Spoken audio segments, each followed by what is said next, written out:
It's really important for designers to start to imagine the future and not just try to recognize the future. And I think that we know the future, we know what it looks like. One thing will never change is people. In 5, 10 years, we know the future. Nothing will change. So if you start to design around people, you can imagine many things. And don't think of design only through evolution of history. And that's really important. So I want to create space. When you enter the room, you don't recognize anything. You say, what is this? What are all those objects?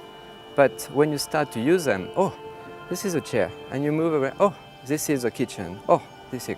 And then you start to, you don't need to recognize anything. You need to use your imagination, and then you discover new things. So this is what I want to create. When I work on a project, when I have an idea, I never start with the technology. I start with the idea. And then I look if the technology exists to make it possible.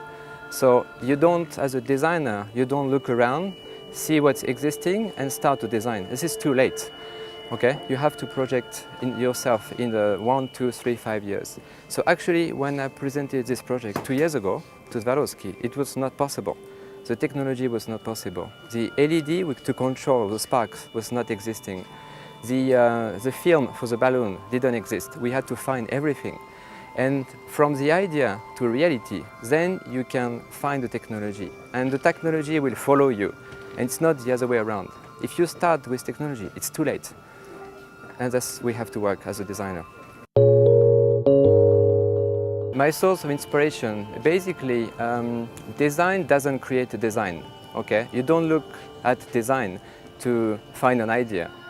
And there's a process where you have, the mind as a two-step. It's a conscious and unconscious, subconscious. So you don't design with your conscious, you design with your subconscious. So you have feed your mind with many ideas. And then you let it wait. You have to wait. So design is like a moment when in your mind everything comes together, and this starts an idea.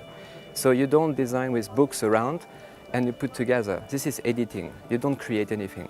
A designer should create. And even if you don't know how to do it, how to make it, start with an idea.